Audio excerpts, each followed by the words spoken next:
मुची प्रार्थनान हेच मुचे मागणी हीच मुची प्रार्थनान हेच मुचे मागणी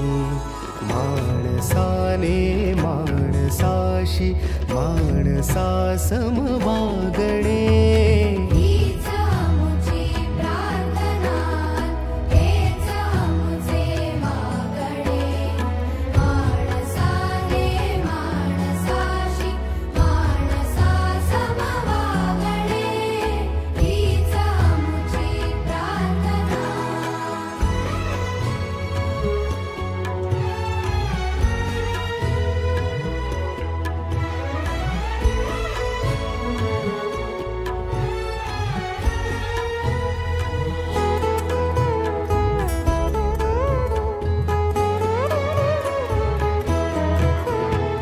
धर्म जाती प्रांत भाषा द्वेष सारे